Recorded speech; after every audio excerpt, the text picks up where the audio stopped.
again, welcome to my channel. I am Sinai. So today I created La Llorona, and in English is the Whipping Woman, and it's basically just a Latin urban legend that I've heard since I would go to Mexico. I was always told to be careful at night and to watch out for La Llorona. The story goes that her husband left her and she was so depressed that she drowned her children, but then she regretted it. She went back to the river to look for her children and she died in the process of doing that. So now she's just a lost soul who roams around the rivers looking for children to replace as her own. So when I was little, this is a story I was told, and I was always scared of La Llorona.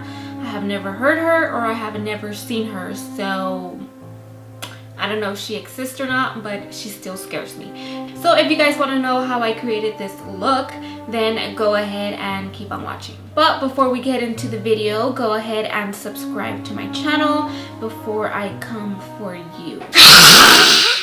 Okay, I promise this is the last time I'm gonna scare you. So just like any other look, I'm gonna go ahead and moisturize my skin, and I'm using this moisturizer by H2O, and I love it because it's so moisturizing but yet it's not oily. Next, I'm going to go ahead and take my lightest concealer with the Mayron white paint, and it's water-based, so you can just add a little bit of water, mix them in together, and you're going to create a nice white base, but it's also going to look a little bit more like skin.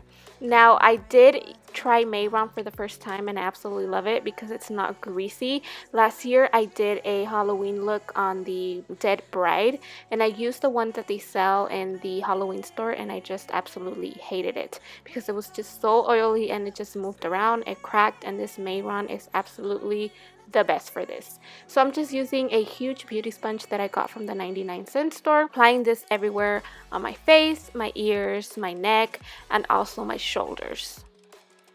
Now, to add texture back onto our skin, I took a beauty sponge, and with a plucker I just picked at it and it gave it a nice texture. Then I grabbed the sponge, dipped it straight into the white Mayron pan, and I just stippled that onto my skin.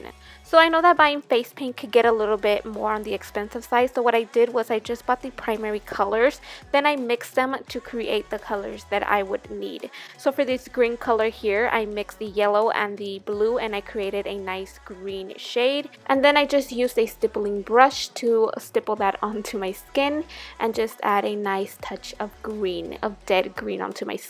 So if you don't know what a corpse looks like, you can always just Google an image and you can see what it looks like and then just try to replicate it. So before I did this step, I did make some purple and added this onto my skin just like I did with the green color. Then I'm just taking red on that same beauty sponge and adding it all over my face and just creating more texture. And just remember to do this on your ears, your neck, or any part of your body that's going to be showing. You don't want to be two colors. And then I felt like I needed more texture, so I did take my stippling brush once again and I just dipped it onto the Mayron white paint, and I just stippled that all over my face, my neck, my ears, my shoulders, just everywhere. Moving on, I felt like I needed a lighter shade of green, so what I did was I just added more white to the green that I already had, and I took the brush and I stippled that all over my skin once again. And what this is going to do is just going to create texture onto your skin, and it's just going to make it look more realistic so that you don't look just like one plain color. Now let's go ahead and set this. You can use whatever translucent powder you have, you own, you love, whichever one you want. Now I'm going to go ahead and take this shade from the Modern Renaissance palette. You can take whatever red shade, pink shade you have, and just add this onto your eyes. Now we want to create the illusion that she has been crying for many years. So I did add that color onto my lids and my lower lash line as well. You can also drag it down just a tad bit so that it can look a little bit more dramatic. And I also added that on top of the red paint that I had previously added onto my face.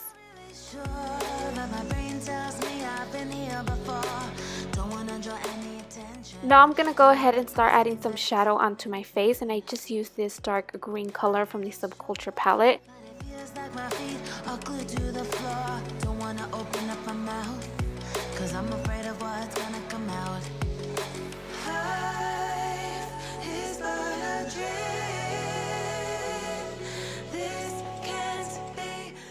Next, I took a red eyeliner and I just added that to my waterline. I felt like this was just going to make my eyes look more tired, more irritated, more red, like I've been crying, because this lady has been crying.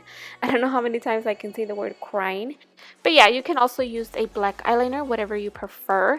And then I went ahead and took the same shade of green, and just with a smaller brush, I added that onto my lower lash line.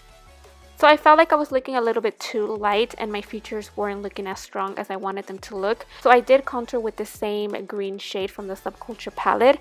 I also added a little bit more to my lids and also my mouth, just so that it could look a little bit more dark, a little bit more scary, a little bit more fierce.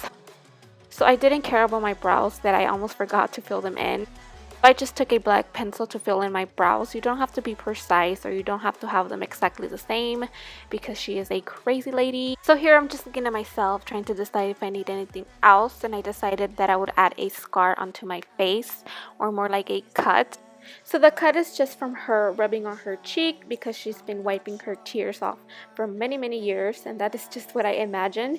And I wasn't prepared because I wasn't anticipating on doing this, but I didn't have any liquid latex, which is the better way to go, and it just looks more realistic. But if you're like me, then go ahead and just take toilet paper and your lash glue and just add that on top of your skin, and then once it gets tacky or a little bit more on the dry side, use a plucker to remove the toilet paper, and that's just gonna create an illusion like you have a cut on your skin, kind of like you're picking on a scab. Oh, that's really gross, but that's the only thing I could think of. And then you do want to do this before, but since I didn't do it before, I'm gonna go ahead and add more of the red shade with a fluffy brush, and I'm just gonna add this on top of the cut. And then with a smaller, denser brush, I'm gonna take more of that red shade and just press it onto some of the parts where I want it to look a little bit more darker, and this is just gonna create a shadow. So just like you would with any eyeshadow look, you want to start with your lightest color and then work your way towards your darkest color. Now, to create more dimension to the cut, I did take a black eyeshadow and just filled in the middle of the cut. So wherever the skin supposedly lifted, I also filled it in there, just so that it could look more dimensional. Then I just took a purple eyeshadow and I just stippled that around the cut as well. Now with a smaller brush, I took more of the black and just filled in anywhere I wanted to create more shadow onto the cut. Now for the fun part, I did take some fake blood that I bought off Amazon. I will leave the link in the description down below. It was very inexpensive. And I just added that in the middle of the cut. And I was very careful at first, but then after I just let loose and voila, I got my drips.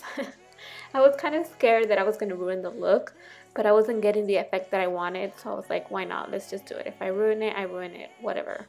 Now, if you feel that you have too much blood, then go ahead and just take a toilet paper and just lightly dab it on, and it'll absorb the excess amount of blood that you have on your face.